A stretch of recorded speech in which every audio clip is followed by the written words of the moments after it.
딸처럼 생각한다. 이 말만큼 잔인한 거짓말이 또 있을까요? 어느 날 며느리가 사온 과일 바구니를 보며 시어머니는 생각합니다. 얘가 내 취향을 아직도 모르나. 수박은 남편이 좋아하는데. 같은 시각 며느리는 생각하죠.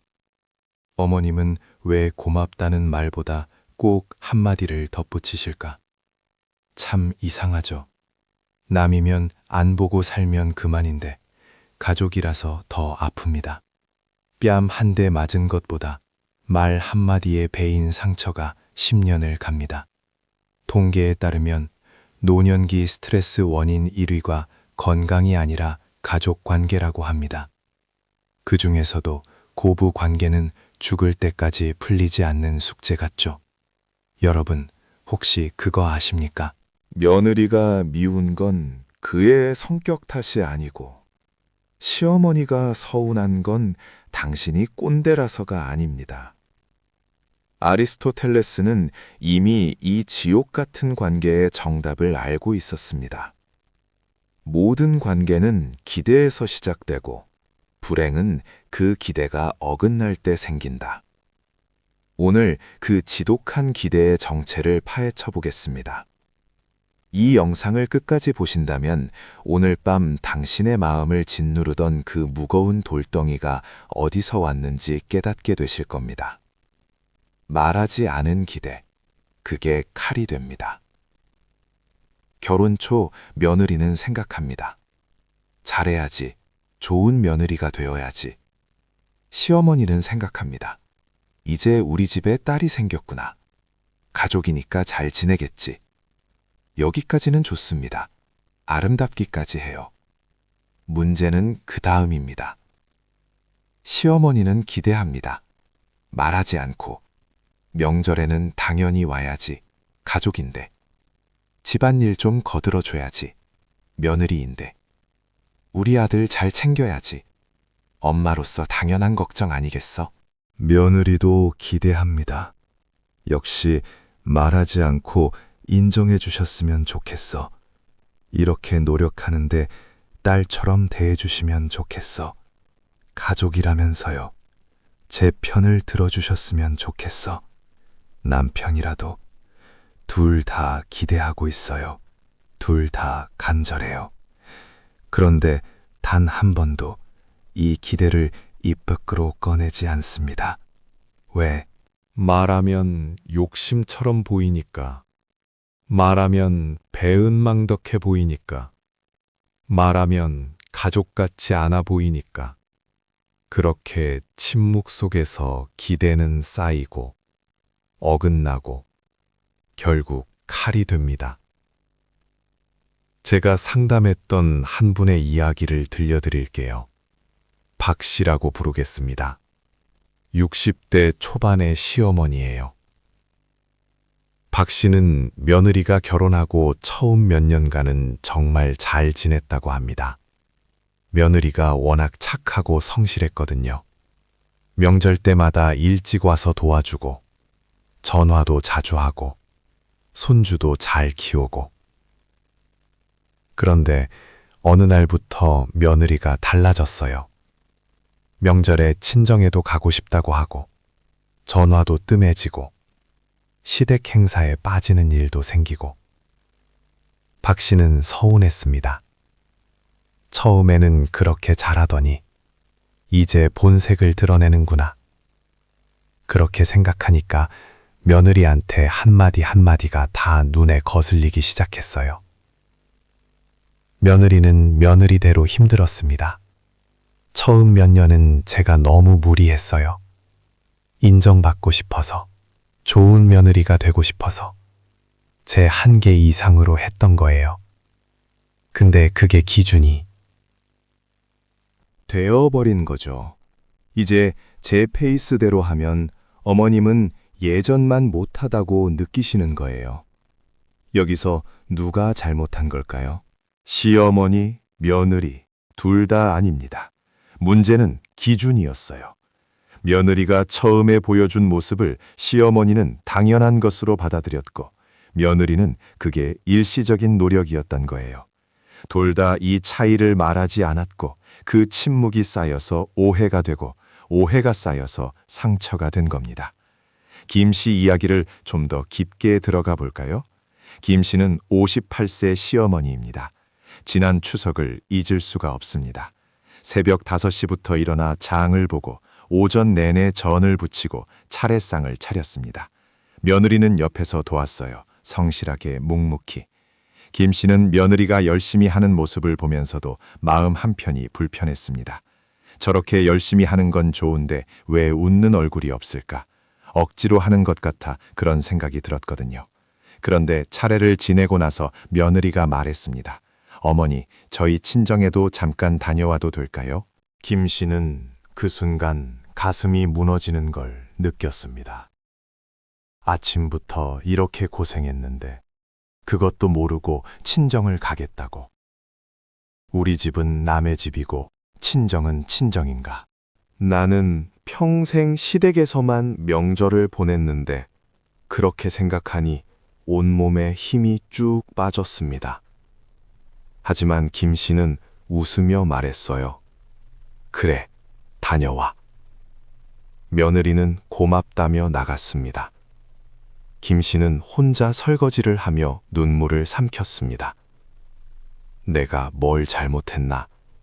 며느리한테 잘해주려고 했는데 역시 며느리는 남이구나. 며느리의 입장도 들어볼까요? 며느리 이 씨는 32세입니다. 그날 친정에 가는 차 안에서 울었습니다. 아침부터 정신없이 도왔는데 어머님은 고맙다는 말 한마디 없으셨어요. 오히려 제가 웃지 않는다고 섭섭해 하시는 것 같았어요. 저도 사람인데 새벽부터 일하면 힘들죠. 웃으면서 할 수 있는 게 아니잖아요. 근데 그것도 이해 안 해주시고 내가 뭘 잘못한 걸까? 친정 가는 것도 눈치 보여야 하나? 친정 부모님도 딸 얼굴 보고 싶으실 텐데 결혼하면 친정 부모는 부모가 아닌가? 둘 다 상처받았습니다. 둘 다 억울합니다.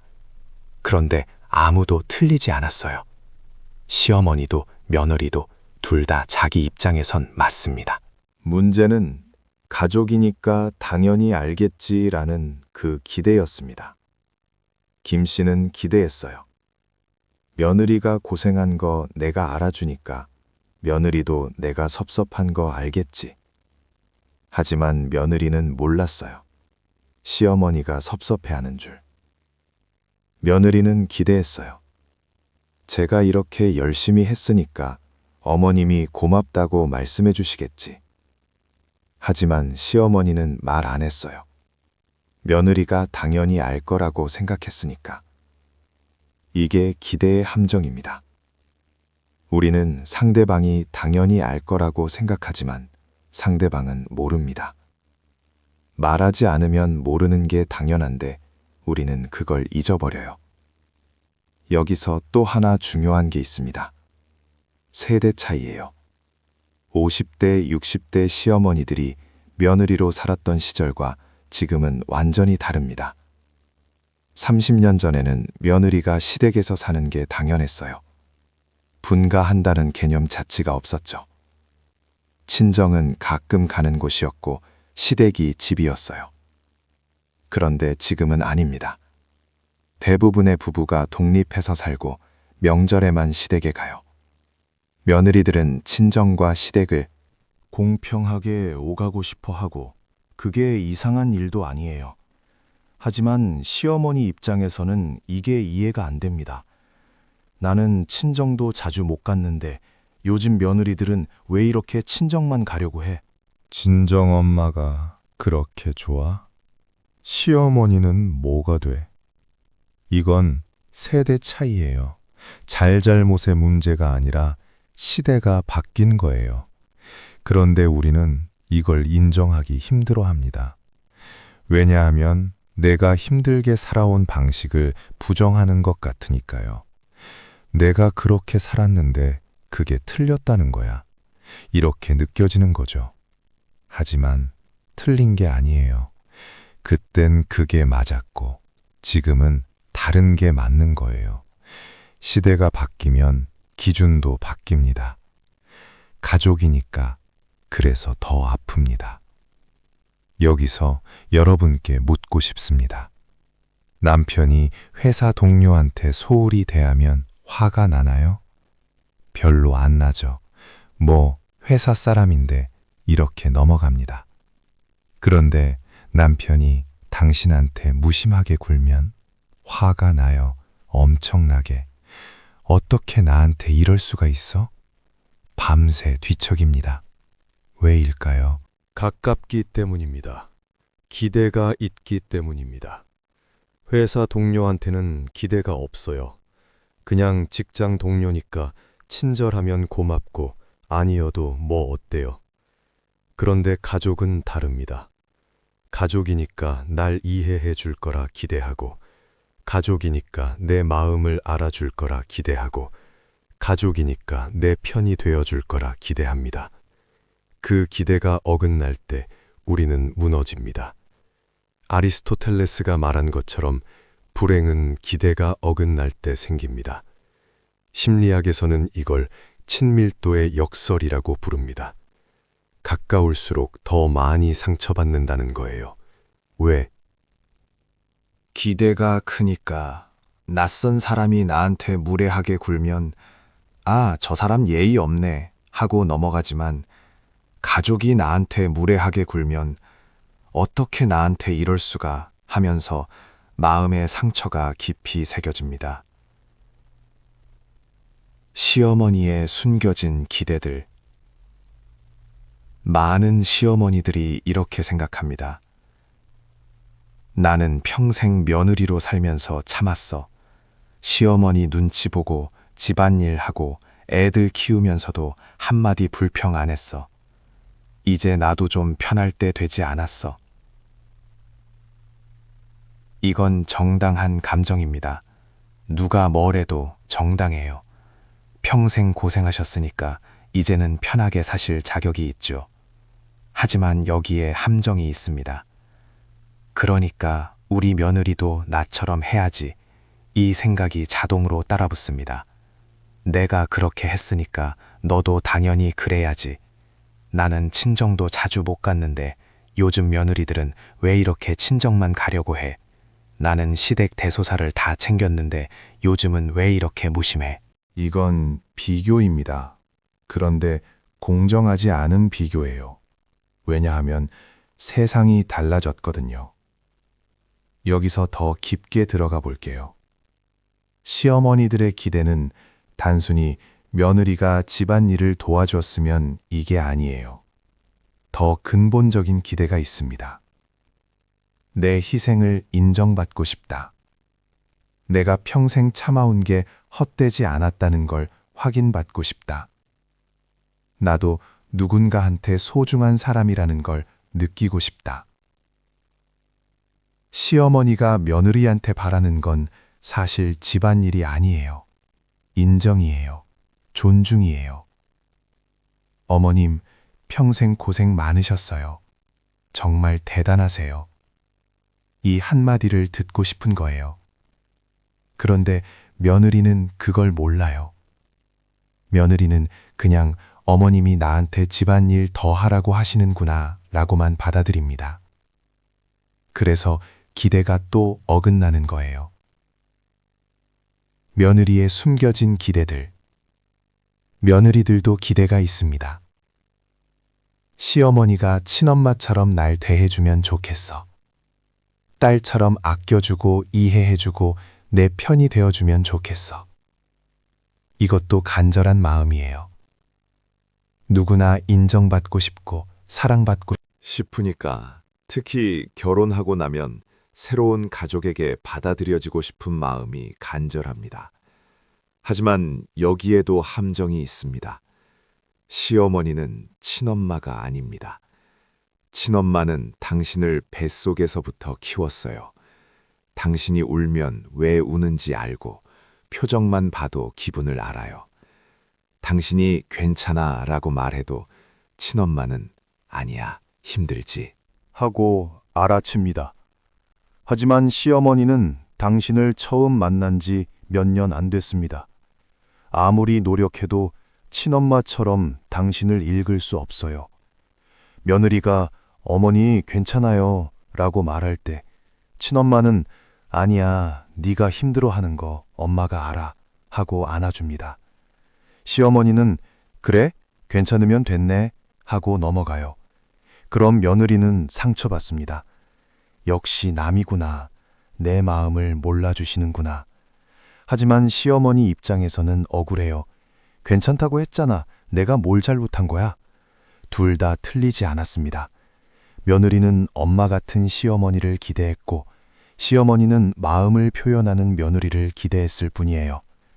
여기서 또 하나, 며느리들의 기대도 더 깊이 들어가면 이렇습니다. 내가 이 집에 속한 사람이라는 걸 느끼고 싶다. 손님이 아니라 가족이라는 걸 확인받고 싶다. 내 존재 자체를 인정받고 싶다. 아들의 아내로서가 아니라 나 자신으로. 며느리가 시댁에 가서 가장 외로운 순간이 언제인지 아세요? 가족들이 다 모여서 옛날 이야기할 때예요. 시댁 식구들끼리 기억나? 그때 우리가 하면서 웃을 때 며느리는 낄 수가 없어요. 그 기억에 자기가 없으니까. 그때 며느리는 느낍니다. 아, 나는 여기 손님이구나. 가족이 아니구나. 시어머니는 그걸 몰라요. 그냥 재밌는 추억 이야기를 나누는 건데 며느리가 왜 우울해 보이는지 모르겠는 거예요. 한국 사회에서 가장 위험한 문장이 무엇일까요? 말 안 해도 알 줄 알았어. 딸처럼 생각했는데.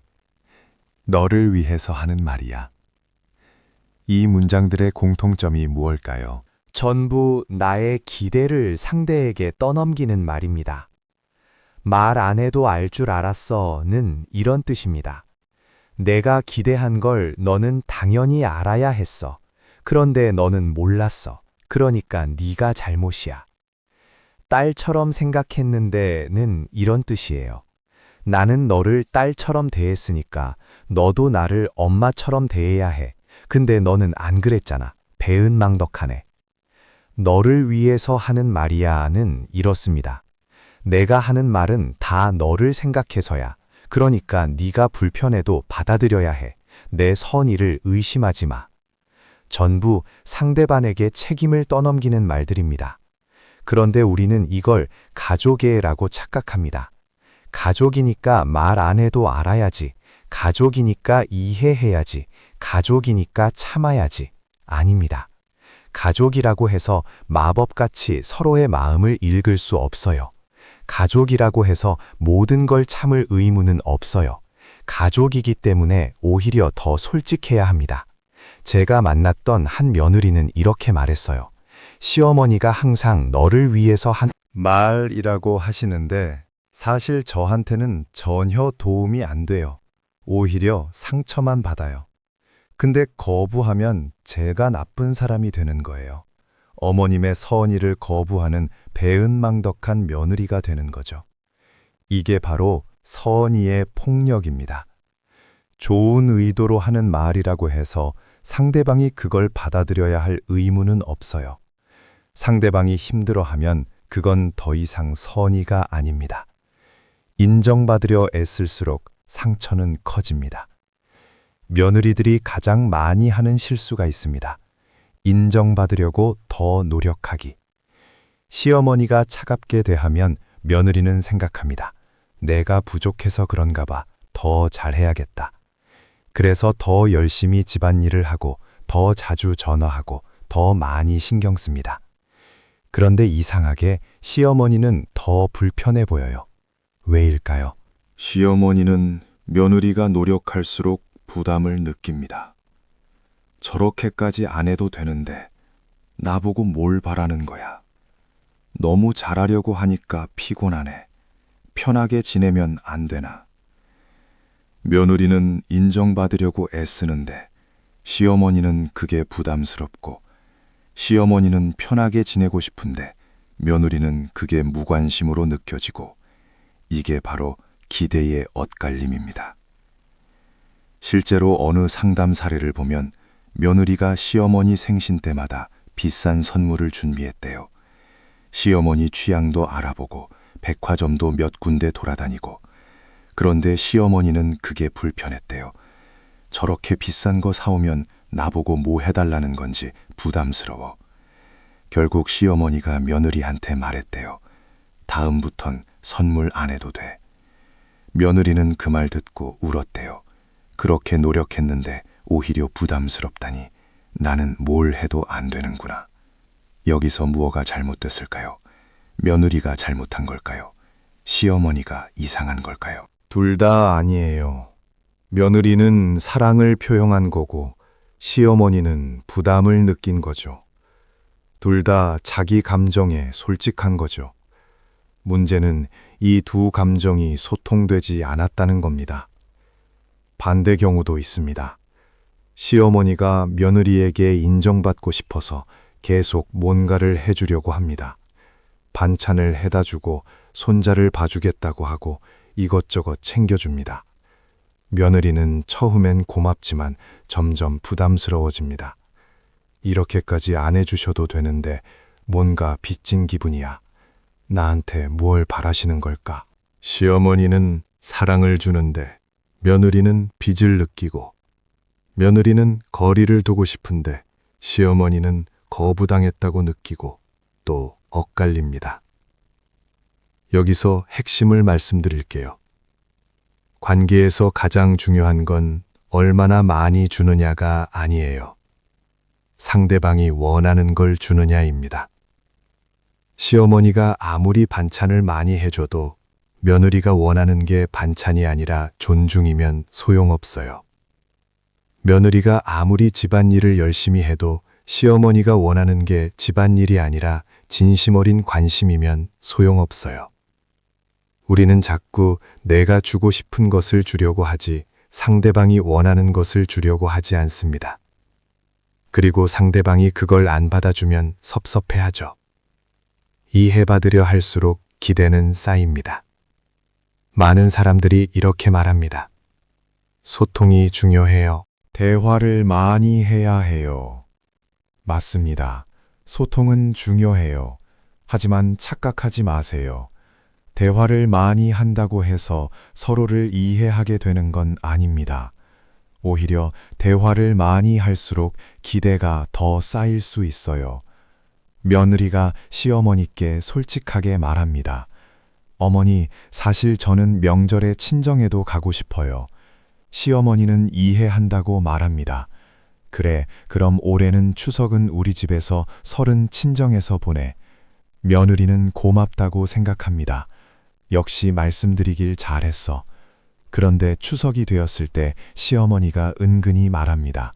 설에는 친정 간다며 그래도 추석엔 우리 집에 오는 거니까 음식 많이 준비해야지. 며느리는 당황합니다. 제가 친정 가는 대가로 더 많이 해야 하는 건가요? 시어머니의 입장에서는 억울합니다. 내가 양보한 거잖아. 설에 친정 가게 해줬는데 추석엔 당연히 신경 써야지. 또 기대가 엇갈립니다. 대화가 문제가 아니에요. 대화 뒤에 숨은 기대가 문제입니다. 시어머니는 내가 양보했으니까 너도 뭔가 해줘야지 라는 기대를 품었고, 며느리는 이해해 주셨으니까 이제 편하게 지낼 수 있겠지 라는 기대를 품었어요. 둘 다 말하지 않았지만 둘 다 기대하고 있었던 거죠. 진짜 소통은 뭘까요? 기대를 말하는 겁니다. 나는 네가 이렇게 해줬으면 좋겠어. 나는 이런 게 힘들어. 나는 이런 게 필요해. 이렇게 명확하게 말하는 게 진짜 소통이에요. 그런데 우리는 이걸 못해요. 왜? 욕심처럼 보이니까, 배은망덕해 보이니까. 그래서 돌려서 말하고, 암시하고, 눈치로 알아주길 기대합니다. 그리고 상대방이 못 알아채면 섭섭해해요. 가까운 관계일수록 선이 필요합니다. 여기서 핵심을 말씀드리겠습니다. 가까운 관계일수록 경계가 없으면 반드시 무너집니다.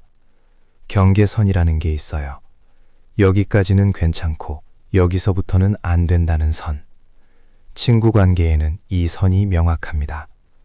친구가 갑자기 집에 찾아와서 나 여기서 한 달만 살게 라고 하면 우리는 거절할 수 있어요. 이상한 일도 아니고. 하지만 가족은 다릅니다. 시어머니가 우리 집에서 명절 보내자고 하면 며느리는 거절하기 힘들어요. 거절하면 불효자 취급받을 것 같아. 남편도 눈치 줄 것 같아. 며느리가 저희 독립적으로 살고 싶어요 라고 하면 시어머니는 상처받습니다. 우리를 피하려는 건가? 역시 며느리는 남이구나. 경계선이 없으니까 침범이 일어나고 침범이 일어나니까 상처가 생깁니다. 그런데 우리는 이걸 사랑이라고 착각해요. 가족이니까 경계 없이 가까워야지. 가족인데 뭘 그렇게 따지고 살아? 아닙니다. 경계가 없는 관계는 사랑이 아니라 침범입니다. 실제로 심리학자들이 건강한 관계의 조건을 연구했는데 가장 중요한 게 뭔지 아세요? 적절한 거리예요. 너무 멀어도 안 되지만 너무 가까워도 안 됩니다. 가족이라고 해서 모든 걸 공유할 필요는 없어요. 며느리의 사생활이 있고 시어머니의 사생활이 있어요. 서로의 영역을 존중해야 합니다. 그런데 많은 시어머니들이 이렇게 생각해요. 우리 아들 부부가 뭐 하는지 알아야 하지 않나? 어떻게 사는지 관심 가지는 게 당연한 거 아니야? 관심과 간섭은 다릅니다. 관심은 상대방이 원할 때 주는 거고 간섭은 상대방이 원하지 않는데도 주는 겁니다. 며느리가 어머니 저희 잘 지내고 있어요 라고 말했는데도 계속 잘 먹고 있어? 건강은? 돈은 모으고 있어? 라고 물어보면 그건 관심이 아니라 간섭이에요. 며느리는 가족 역할이 아니라 한 사람입니다. 많은 시어머니들이 며느리를 역할로 봅니다. 우리 집 며느리, 아들 아내, 손주 엄마. 하지만 며느리는 역할 이전에 한 사람입니다. 이름이 있고, 감정이 있고, 꿈이 있고, 한계가 있는 사람. 며느리에게도 힘든 날이 있어요. 아픈 날이 있고, 지친 날이 있어요. 그런데 며느리라는 역할만 보면 이게 안 보입니다. 며느리면 당연히 집안일 해야지. 며느리면 당연히 시댁 챙겨야지. 역할로 보면 사람이 안 보여요. 제가 만났던 한 며느리는 이렇게 말했어요. 시어머니가 저를 며느리로만 보시는 것 같아요. 제가 회사에서 힘든 일이 있어도 시어머니는 그래도 집안일은 해야지 라고 하세요. 제 감정은 중요하지 않은 것 같아요. 그냥 며느리 역할만 잘하면 되는 것 같아요. 이게 얼마나 외로운 일인지 아세요? 내가 아무리 힘들어도 내 역할만 중요하고 나라는 사람은 중요하지 않은 것 같은 기분. 시어머니들, 며느리를 역할로 보지 마세요. 한 사람으로 봐주세요. 그 사람도 힘들 때가 있고, 쉬고 싶을 때가 있고, 위로받고 싶을 때가 있어요. 시어머니는 희생받는 위치가 아니라 어른입니다. 반대로 많은 며느리들이 시어머니를 희생자로 봅니다. 평생 고생하신 분, 참고 사신 분, 우리 때문에 힘들어 하시는 분. 하지만 시어머니는 희생자가 아니라 어른입니다. 자기 인생을 선택한 어른이고 자기 감정에 책임질 수 있는 어른이에요. 며느리가 친정에 간다고 해서 시어머니가 상처받는 건 며느리 책임이 아닙니다. 시어머니 스스로 며느리가 가면 나는 외로울 거야 라는 기대를 품은 거예요. 그 기대는 시어머니의 것이지 며느리가 책임질 일이 아닙니다. 어른은 자기 감정을 스스로 돌봐야 합니다. 며느리한테 의존하면 그건 어른의 태도가 아니에요. 제가 만났던 한 시어머니는 이렇게 말했어요. 며느리가 자기 일 하느라 바쁘다고 해서 나는 외롭지 않아. 내 친구들도 있고 내 취미도 있으니까. 며느리한테 내 외로움을 채워달라고 하는 건 부담 주는 거잖아. 이분은 진짜 어른이에요. 자기 감정을 스스로 책임지고 있으니까. 하지만 많은 시어머니들이 며느리한테 정서적으로 의존합니다. 며느리가 자주 연락해줘야 나도 기분이 좋아. 며느리가 챙겨줘야 나도 외롭지 않아. 이건 건강한 관계가 아니에요. 상대방에게 내 감정을 맡기는 거니까. 좋은 고부관계는 더 사랑하는 게 아닙니다. 많은 사람들이 착각합니다. 관계가 좋으려면 더 많이 사랑해야 해. 더 챙기고, 더 신경 쓰고, 더 베풀어야 해. 아닙니다. 좋은 고부관계는 더 사랑하는 게 아니라 덜 요구하는 겁니다. 시어머니가 며느리에게 요구를 줄이면 며느리는 편안해집니다. 며느리가 시어머니에게 기대를 줄이면 시어머니도 편안해집니다. 서로가 네가 이래야 해가 아니라 네가 편한 대로 해 라고 말할 수 있을 때 비로소 관계가 좋아집니다. 명절에 꼭 와야 해. 대신 오고 싶으면 와. 엄마처럼 대해줘야 해. 대신 편하게 지내자. 이렇게 해줘야 해. 대신 할 수 있는 만큼만 해. 요구를 줄이면 상처도 줄어듭니다. 기대를 낮추면 실망도 줄어듭니다. 그럼 관계가 식는 거 아니냐고요? 아니에요. 오히려 더 진해집니다. 억지로 만든 관계는 금방 깨지지만 자발적인 관계는 오래 갑니다. 며느리가 의무감이 아니라 진심으로 시댁에 가고 싶을 때 그게 진짜 가족입니다. 시어머니가 기대가 아니라 그냥 며느리를 좋아할 때 그게 진짜 사랑입니다. 제가 아는 한 고부 사이가 있어요. 정말 사이가 좋아요. 비결이 뭐냐고 물었더니 시어머니가 이렇게 답했습니다. 나는 며느리한테 아무것도 안 바라요. 그냥 저 사람이 행복하면 돼요. 우리 집에 안 와도 괜찮아요. 친정 자주 가도 괜찮고요. 전화 안 해도 괜찮아요. 그 사람도 바쁘니까. 그냥 가끔 얼굴 보면 반가워요. 그걸로 충분해요. 며느리도 말했어요. 어머님이 아무것도 안 바라시니까 오히려 제가 더 챙기고 싶어져요. 의무감이 아니라 진심으로요. 어머님한테 뭔가 해드리고 싶은 마음이 자연스럽게 생겨요. 이게 바로 역설입니다. 요구하지 않을 때 상대방이 더 주고 싶어 해요. 기대하지 않을 때 상대방이 더 채워주고 싶어 합니다. 반대로 요구할수록 상대방은 도망가고 싶어 해요. 기대할수록 상대방은 부담스러워 합니다. 진짜 사랑은 자유입니다. 사랑이 뭘까요? 많은 사람들이 착각하는데 사랑은 집착이 아니에요. 소유가 아니고요. 진짜 사랑은 자유입니다.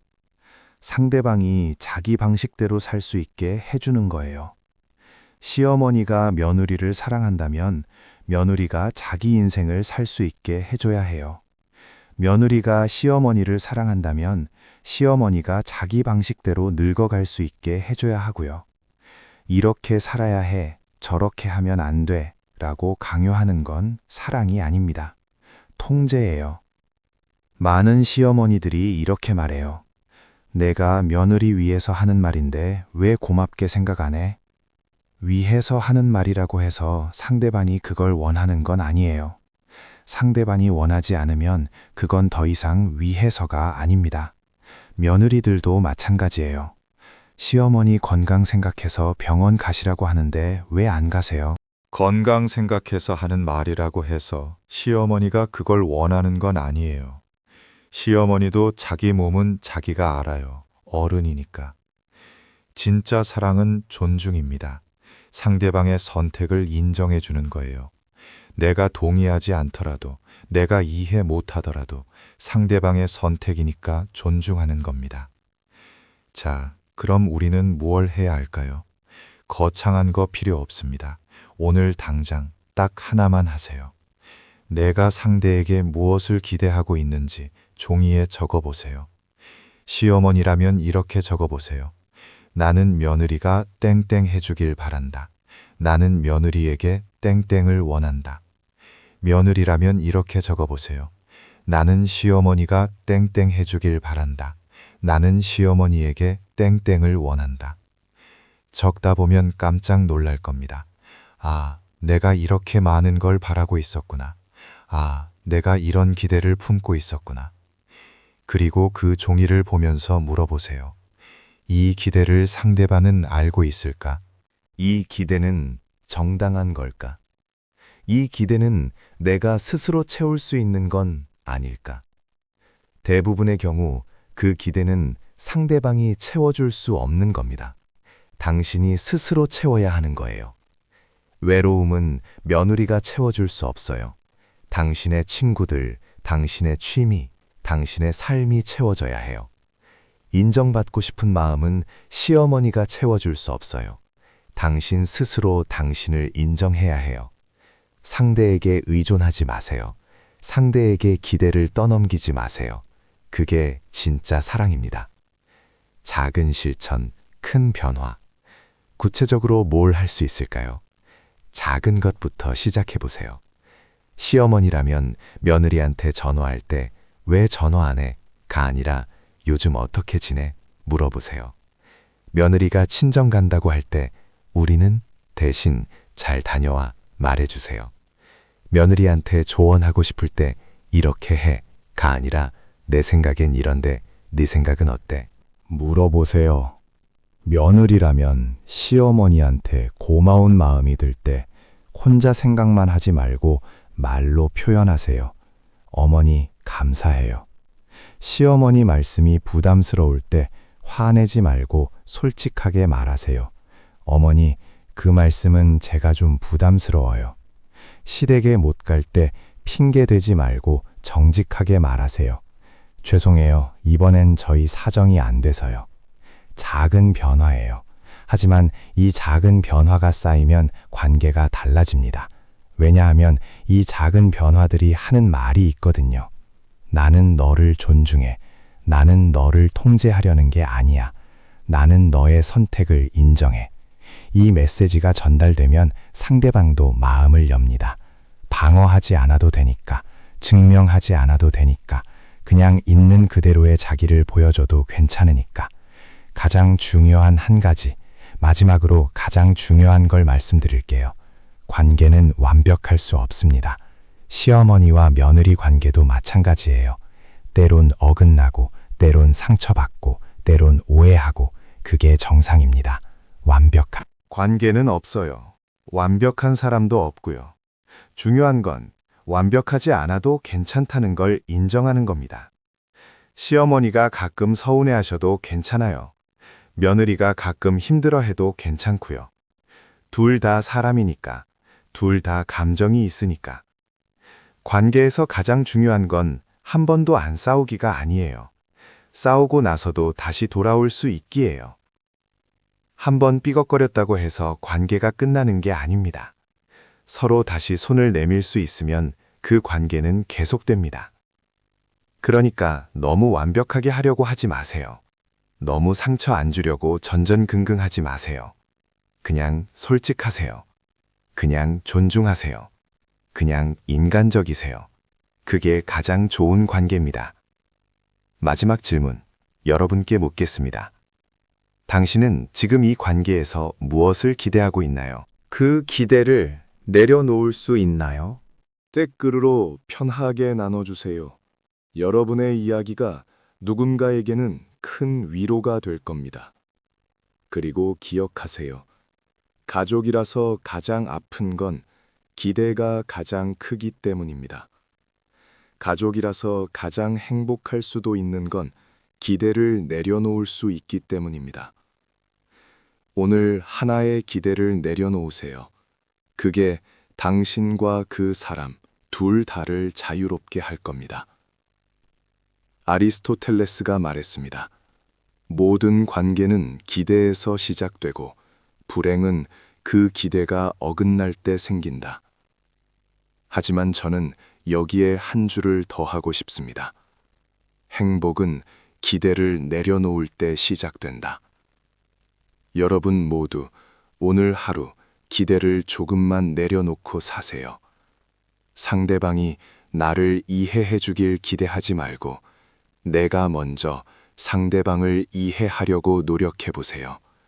상대방이 나를 사랑해 주길 기대하지 말고 내가 먼저 상대방을 있는 그대로 받아들여 보세요. 그럼 관계가 조금씩 변하기 시작할 겁니다. 여기까지입니다. 긴 글 읽어주셔서 감사합니다. 여러분의 관계에 평화가 찾아오길 진심으로 바랍니다.